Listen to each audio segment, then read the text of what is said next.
une grande joie que ce soir encore j'ai l'immense plaisir de me retrouver parmi vous.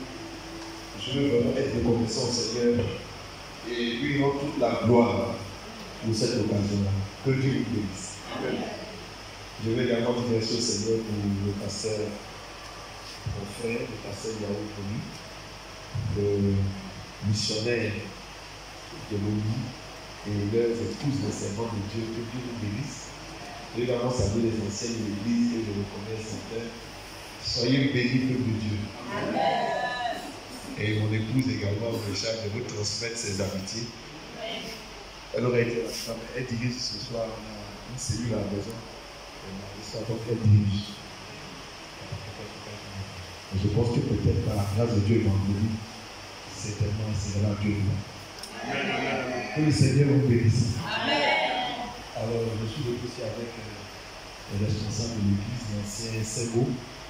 Je pense que membre du conseil de l'église et le frère Achou qui est donc qui fait partie de cette école.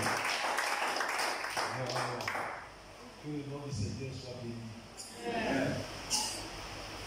Alors ce soir nous allons donc partager une parole que je suis un peu partagé dans mon cœur par rapport à ce que j'ai écrit pour parler de tout, ce que le Seigneur a mis sur mon cœur. Donc je suis un peu partagé. Et je compte sur la grâce de Dieu pour tout ce qui est essentiel. Je crois que certainement l'Église est arrivée à un tournant où elle a besoin d'entendre la voix du Seigneur par rapport à certaines orientations. C'est ce que je ressens dans mon cœur. Par rapport à l'Église, je parle de la communauté. Je suis un peu le travail qui se fait. Enfin, vous avez un bon service de communication également qui permet que vous soyez visibles. Donc on va le travail, on apprécie. Et je sais aussi qu'il y a tellement de questions au-delà même du fait de l'Église que individuellement on peut se poser, nous qui sommes enfants de Dieu. Et je voudrais vraiment que quelqu'un ce soir, au travers de cette parole, puisse trouver des réponses à quelques questions qui se posent. Et pour ce faire, je compte sur la grâce et la miséricorde de Dieu. Alors, le thème que mon frère m'a demandé de traiter ou de partager avec vous, c'est un sujet que tout le monde, je veux dire que tout le monde maîtrise, que tout le monde connaît plus ou moins. Mais ce soir, permettez-moi d'en parler avec quelques mots nouveaux. Et je voulais introduire une image pour bien comprendre le sujet. On m'a demandé de traiter le thème de la prière. N'est-ce pas? La prière. Et avant d'aborder même le sujet en lui-même, je voudrais qu'on remarque l'importance de la prière dans la vie des enfants de Dieu. Et je pense que de plus en plus, les enfants de Dieu, les chrétiens, prient moins. Plus on s'avance, les gens prient de moins en moins. Beaucoup de personnes, même souvent, se sont fatiguées. Et après le temps d'aller de vie chrétienne, souvent, il y a une certaine lassitude ou un certain découragement. Et même aujourd'hui, certaines personnes ont fini par perdre la notion essentielle de la prière, l'importance. Pourquoi c'est aussi important, n'est-ce pas, aux yeux de notre Seigneur. Et ce soir, je voudrais donc aborder l'aspect de la prière sous un angle, je ne dirais pas nouveau, mais sous un certain angle, avec une image. Et donc utiliser une image pour qu'on puisse bien comprendre l'importance de la prière. Gloire à Jésus. Et pour m'aider à donner cette parole ce soir, je voudrais que tu puisses m'aider. Que celui qui m'écoute m'aide. En demandant à son voisin, est-ce qu'il prie? Voilà. Et souvent aussi on a des questions. On se pose aussi souvent la question de savoir, mais souvent quand on prie, on se demande est-ce que Dieu même nous écoute? Ou bien est-ce que Dieu nous entend? Qui a cette préoccupation? Est-ce que Dieu m'entend? Et souvent aussi, on a le sentiment, est-ce que Dieu même nous exauce? Et c'est comme si souvent l'exaucement tarde. Si c'est la préoccupation vraiment, je suis venu avec une réponse tout au long de Jésus. C'est-à-dire, la manière dont le Seigneur m'a fait voir la prière depuis un moment a changé un peu ma perception de mon approche même de Dieu. Et je veux vraiment vous rassurer que le Dieu que nous servons est réel. Et il n'a pas changé. Commençons sur cette base à vous dire que Dieu n'a pas changé. Il est le même, comme la Bible dit, il est le même hier, aujourd'hui et éternellement. En lui, il n'y a pas de variation. Dieu n'a pas changé et il ne changera pas. Ses principes également n'ont pas changé et ils ne changeront pas. C'est le même Dieu que Moïse a rencontré. Le même Dieu que Élie, n'est-ce pas, a prié. Le même Dieu que David a servi. Le même Dieu que Pierre a rencontré, c'est ce même Dieu-là que aujourd'hui également nous adorons. Gloire à Jésus. Pour parler de la prière, je veux dire que tout le monde sait plus ou moins, quand on parle de prière, tout le monde sait plus ou moins de quoi il est question. Mais je voudrais qu'on puisse ouvrir dans la Bible en Matthieu chapitre 21. Que Dieu m'aide à apporter une image à quelqu'un qui va changer sa perception de la prière. Qu'à partir d'aujourd'hui, cette prière change. La prière n'est pas quelque chose de contraignant. La prière ne devrait pas être quelque chose qui nous contraint. Quand on demande à cette personne de prier, c'est comme si c'est un fardeau, c'est comme si c'est une bagarre. Et il y a même des personnes qui prient. Et pendant que ces personnes sont en train de prier, elles s'endorment. Est-ce que ça t'arrive sur le pendant que tu pries, même tu parles. Pendant que tu pries, tu es en train de bailler. Ou bien pendant que tu pries, tu es fatigué. Et souvent même les mots.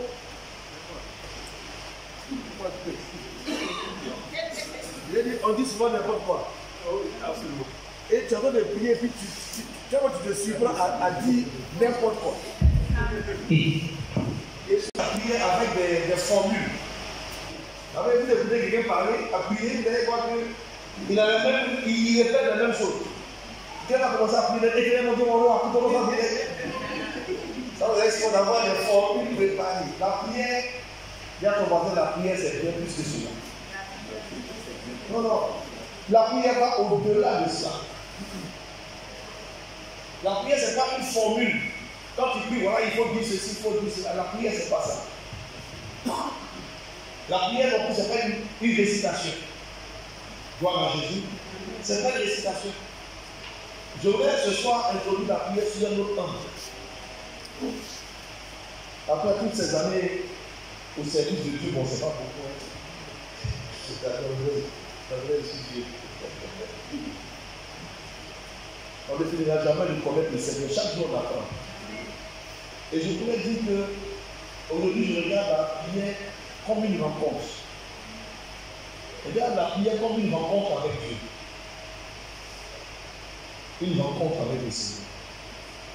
Considère la prière aujourd'hui comme aussi un service, comme un ministère que tu rends à quelqu'un. Gloire à Jésus. Regarde aujourd'hui, si tu veux continuer à avancer dans ta vie de prière, regarde ta prière comme un ministère, comme un service. Regarde ta vie de prière comme une rencontre. Ça m'a aidé. Et je voudrais vraiment partager cela avec quelqu'un. Souvent, à propos de la prière, je pense que je serais la personne la moins placée pour en parler. Tellement, mais nous sommes tous, nous prions tous. Et je disais que quelqu'un qui ne prie pas, un chrétien qui ne prie pas, c'est quelqu'un qui va, dans peu de temps, ça ne va pas durer, puis sa vie spirituelle va s'éteindre. Gloire soit à Dieu. Alors dans les Écritures, en Matthieu chapitre 21, nous allons lire à partir du verset 18. Il y a une telle force dans la prière, il y a une telle grâce dans la prière. Il y a une telle bénédiction dans la prière. Et je ne voudrais pas parler des choses que je n'ai pas expérimentées, des choses que j'ai juste lues. Mais je veux partager avec vous ce que je vis au quotidien. Je veux partager avec vous ce que j'ai pu comprendre. Et je ne sais pas pourquoi votre pasteur s'est tourné vers moi pour ce sujet précis. Et à cette période précise également.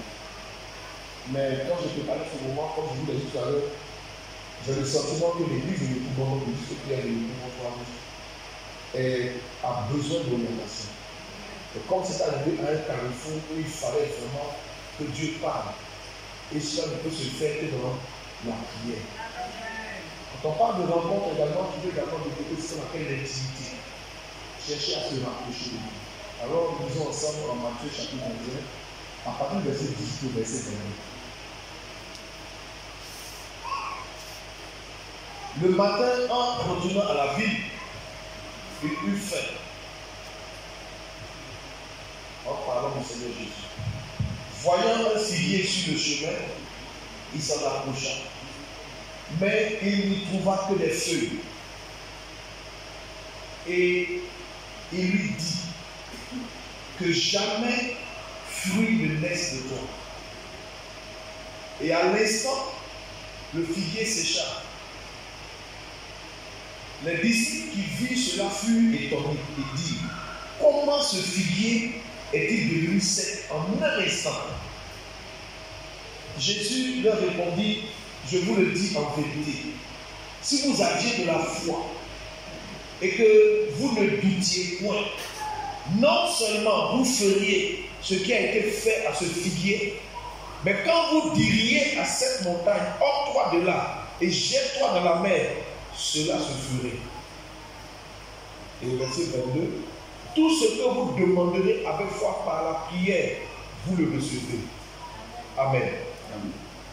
Donc ce texte nous permet de voir quelque chose qui est en rapport avec la prière que je voudrais donc souligner. Ici, donc, c'est notre Seigneur qui, un matin, a eu faim. Gloire soit rendue à Dieu. Alléluia. Dieu dit à ton voisin: le Seigneur a faim.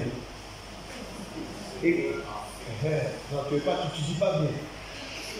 Le Seigneur a faim. Non, tu n'as pas bien dit. Le Seigneur a faim. Qui a déjà lu dans la Bible un passage où on parle de notre Seigneur comme étant le chef et le consommateur de notre foi? Qui a déjà vu ce verset? On va comprendre. Donc le Seigneur a faim.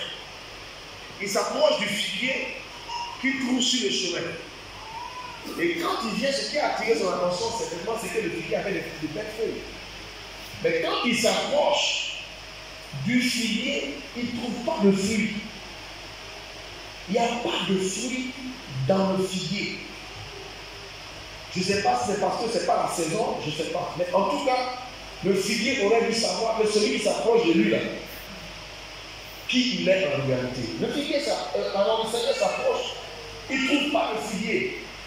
Et à l'instant, qu'est-ce qu'il va faire? Une parole va sortir.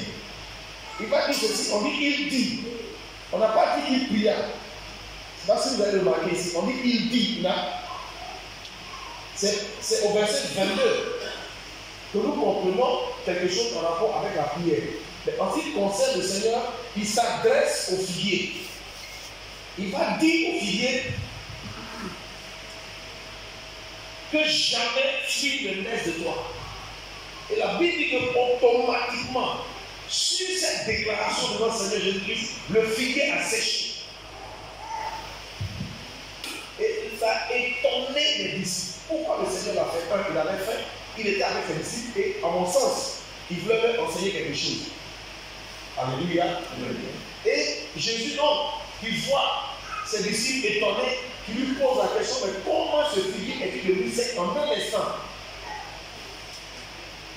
Et Jésus va leur répondre ceci: je vous le dis en vérité, si vous avez de la foi, je veux que tu donnes avec moi le mot foi.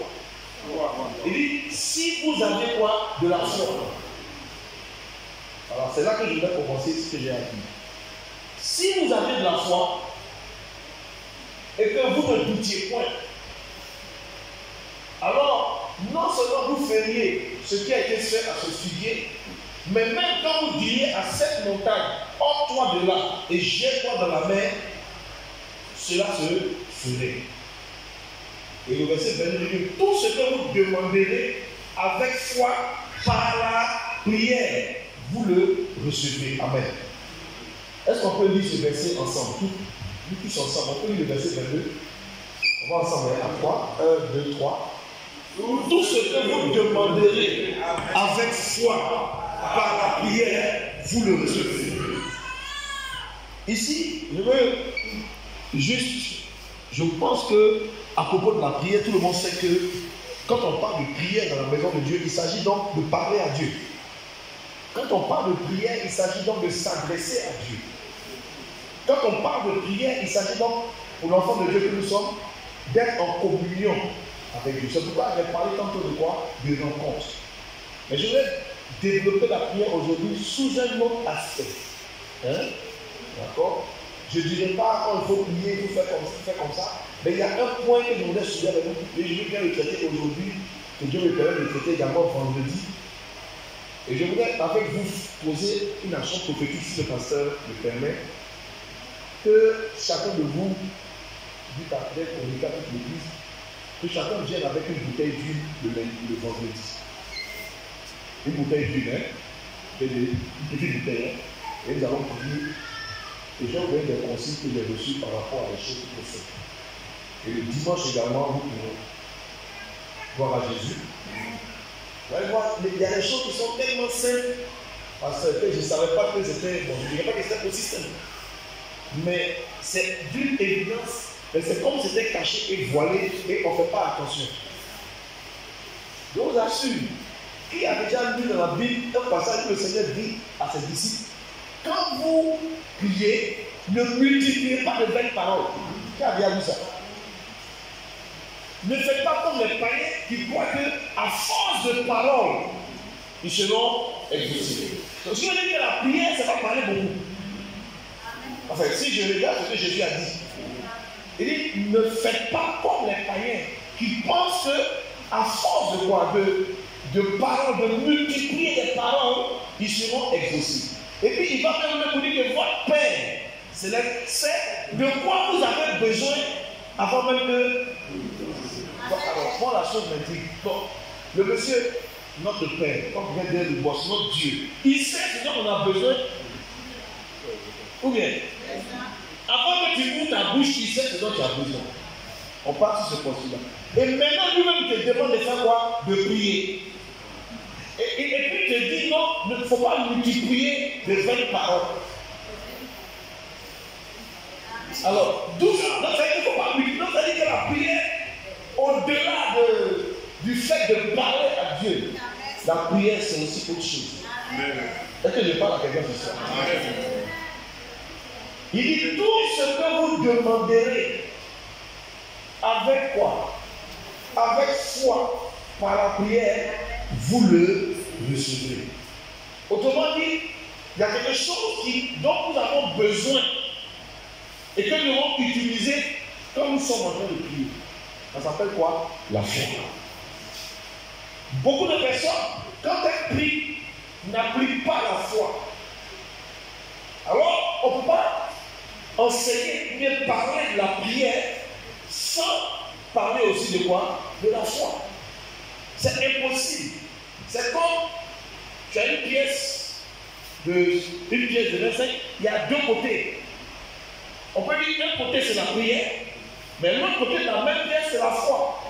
Les deux marchent ensemble. Et beaucoup de chrétiens n'ont pas compris ce principe-là. Beaucoup de personnes pensent qu'il faut venir et puis parler directement, demander, s'adresser, parler.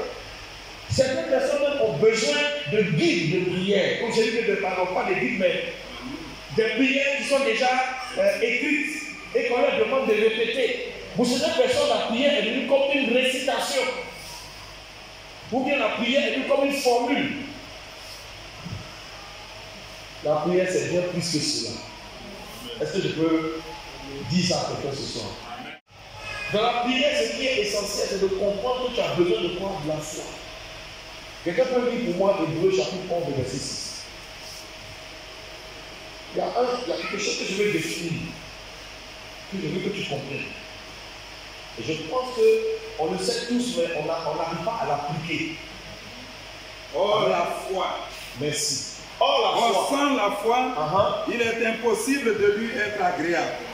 Merci. Car il faut que celui qui s'approche de Dieu croit que Dieu existe et qu'il est le rémunérateur de ceux qui le cherchent. Amen. Qu'est-ce que la Bible nous dit ici? Il faut que quoi? Il faut que ceux qui s'approchent de Dieu, n'est-ce pas, croient que Dieu existe. Ce qui veut dire que la foi, c'est que tu ne peux pas t'approcher. Pendant que tu t'approches de Dieu, tu n'as pas encore parlé. C'est pas ça? Il faut que celui qui s'approche de Dieu croit que Dieu est le rémunérateur de quoi? De ceux qui le cherchent. Donc, ce qui veut dire qu'en t'approchant du Seigneur, avant que tu ouvres ta bouche pour prier, tu dois d'abord croire que celui vers qui tu viens, il est celui qui fait quoi? Et il existe. Ce qui veut dire que tu crois en lui, il existe et il est le rémunérateur de ceux qui le cherchent. Ça veut dire qu'il est celui qui récompense, il est celui qui bénit. Je veux que tu saches également que Dieu écoute les prières. Amen. Il est un Dieu qui écoute les prières, c'est pourquoi tous les hommes viennent à lui, c'est dit dans la Bible. Il écoute les prières. Dis à ton voisin, Dieu écoute la prière. Mais il faut que lorsque tu t'approches de Dieu, tu puisses croire qu'il existe. Un. Deuxièmement, qu'il est présent. Je vais t'expliquer ça peut-être avec d'autres mots. Il est présent. La prière commence là où il est. Il n'y a pas de prière qui commence où il n'est pas là. Est-ce que je parle à quelqu'un ce soir? Comprends que ta prière, ça commence là où il est. Parce que c'est lui qui est l'objet de la prière. Alléluia. Ma prière, ce n'est pas d'abord la demande, mais la prière, c'est lui qui est l'objet de ma prière. Est-ce que je parle à quelqu'un? Que le nom du Seigneur soit béni. Pourquoi j'ai choisi ce texte? Pour te dire une chose. Rien ne t'est impossible. Ce soir, je vais te challenger. Tu es là, tu m'écoutes. Rien ne t'est impossible. Si ce n'est pas rentré, je vais répéter ça. Si c'est la seule phrase que je dois dire jusqu'à l'heure, je vais répéter cette phrase que quelqu'un me dise Amen. Je dis à quelqu'un, tel que tu m'écoutes, tu es quelqu'un à qui rien n'est impossible. Si tu as donné ta vie au Seigneur Jésus, si tu as rencontré véritablement le Seigneur, je vais te dire ceci. Tu es quelqu'un à qui rien n'est impossible. Et ça c'est écrit. La Bible que tout est possible à qui? Alors, je vais aller encore plus loin. Est-ce que parmi nous, il y a quelqu'un qui croit? Amen. Non, quoi, Amen là n'est pas assez. Est-ce qu'il y a quelqu'un qui croit? Amen. Donc, tout est possible à qui? À celui qui croit. Et la Bible dit qu'il faut que celui qui s'approche de Dieu fasse quoi d'abord? Qu'il croit. Amen. Mais pourquoi est-ce que toi tu crois et quelqu'un d'autre ne croit pas? Allons-y. Tu es là, tu crois la preuve, tu es assis là. D'autres personnes de ta famille, peut-être que ton grand frère, ton petit frère, est-ce que tout le monde a cette capacité de croire? C'est pourquoi il y a d'autres qui ne sont pas chrétiens. Je veux te dire ceci, que si tu crois que Jésus-Christ est Seigneur, que tu l'as accepté, ce n'est pas à ta propre capacité. Je vais arriver doucement. Il faut que tu comprennes que ce n'est pas toi qui as choisi de croire. Mais c'est le Seigneur qui a permis que tu puisses croire en lui le jour où on t'a annoncé l'évangile.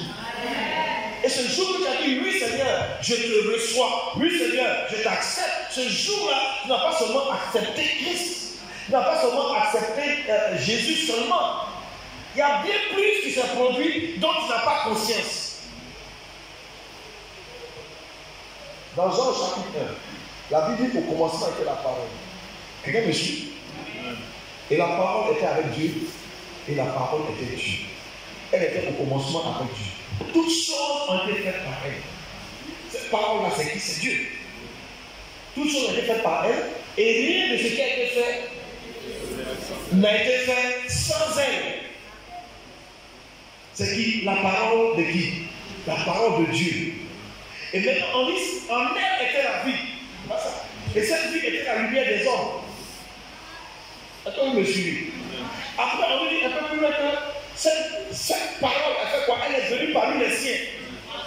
Mais les siens ne l'ont pas reçue. Mais à tous ceux qui l'ont reçu, à tous ceux qui l'ont reçu, à tous ceux qui l'ont accepté, cette parole a fait quoi? Cette parole leur a donné un pouvoir. C'est que souvent on oublie. C'est que tu as reçu quelque chose. Le jour où tu as dit oui, le Seigneur dit dans sa parole, ce n'est pas vous qui m'avez choisi. Mais c'est moi qui vous ai choisi et qui vous ai établi. Frère, la Bible dit que nous sommes une race élue. À quel moment tu as été élu?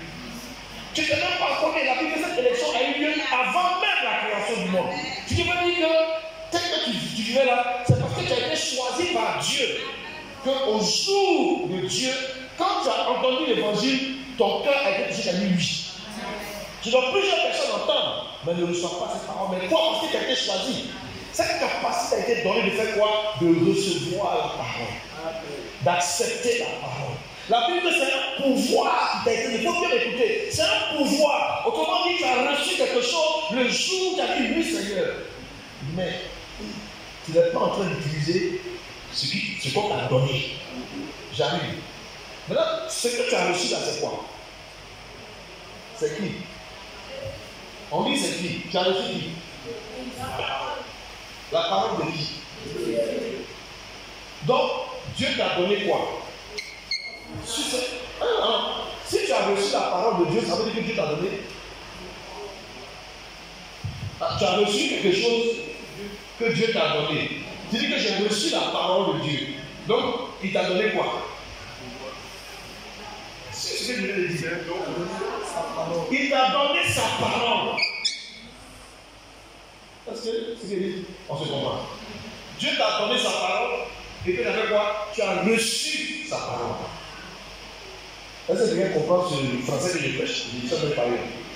C'est que en donnant ta vie à Jésus, en acceptant Jésus, qu'est-ce que tu as fait? En réalité, avec quoi? Tu as reçu quoi? La parole de Dieu. La Bible dit que Dieu a tant aimé le monde qu'il a donné son Fils. Autrement dit, il a donné quoi? Sa parole. Comprends-moi bien. Maintenant, allons-y ensemble.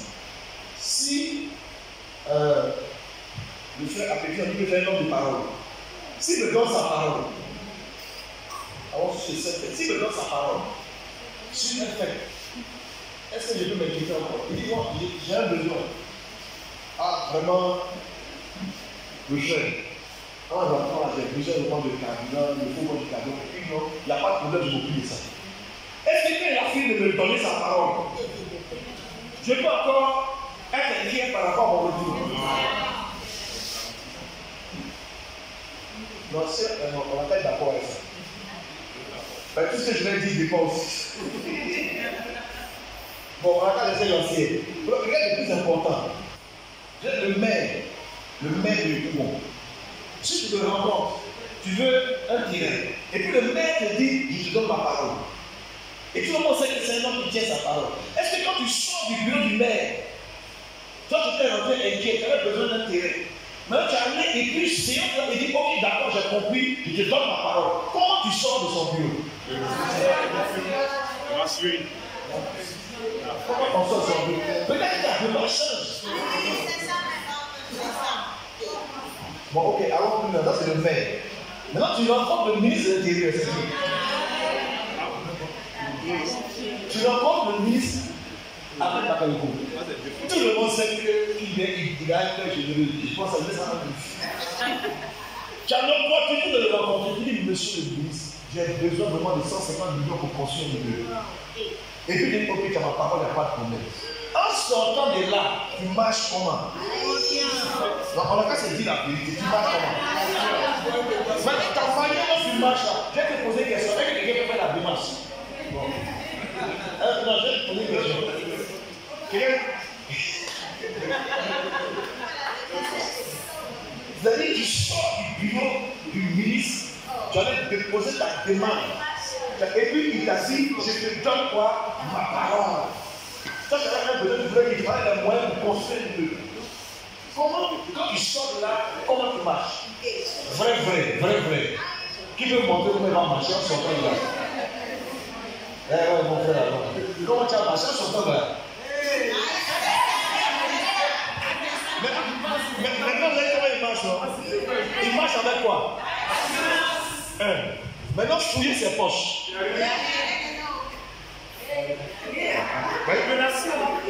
Il ne sait pas si on fait comprendre. Il n'y a rien dans sa poche. Mais il marche avec quoi? Pourquoi? Ok. Allons plus loin. Ça, c'est le ministre. Allons un peu plus haut. Tu as rencontré Agnès.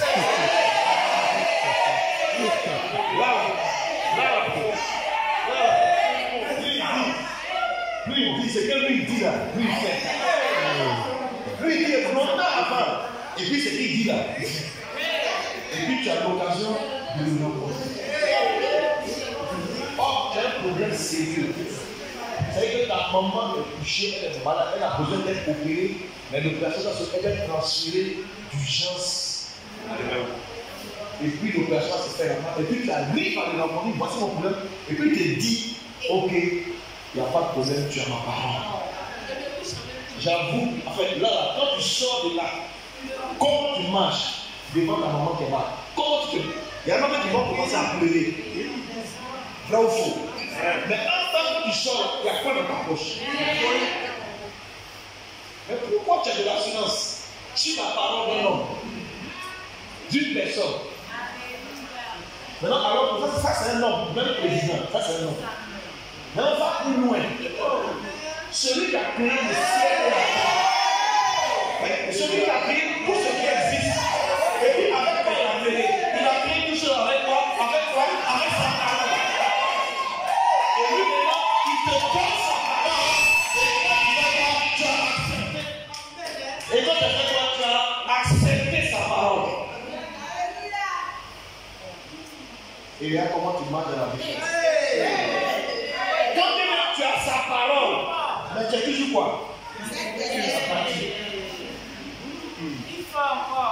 C'est pourquoi je veux dire que si tu n'as pas compris, ta prière va changer. Parce que tu sais à qui tu t'adresses. Est-ce que je parle à quelqu'un? C'est pourquoi il dit, parce que, regardez, il dit que si vous avez quoi? De la foi. Mais c'est pas ça. Si vous avez quoi? De la foi. Vous pourriez dire à cette montagne, hors-toi de là et jette-toi dans la mer, et cela se ferait. Et vous avez dit que tout ce que vous demanderez avec foi par la prière, vous le recevez. La différence entre nous, c'est la foi. Beaucoup n'obtiennent pas parce que la foi fait défaut. La foi fait défaut. Or, la Bible dit dans, je crois que c'est Romains 10, 17. La Bible n'a que la foi vient. Donc, la foi a une origine. Ou bien, la foi a une origine. La foi vient d'où? Mais maintenant, pose la question à ton voisin. Voisin, la foi vient d'où? Mais là, le même verset dit la foi vient de quoi? De ce qu'on entend. Et ce qu'on entend vient d'où? D'une parole de Christ.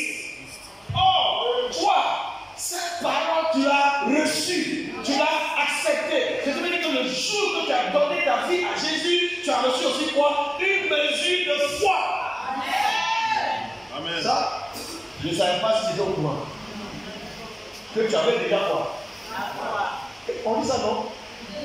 Pour Paul dit aux Romains, je demande à chacun de nous de ne pas avoir une idée, une trop opinion, de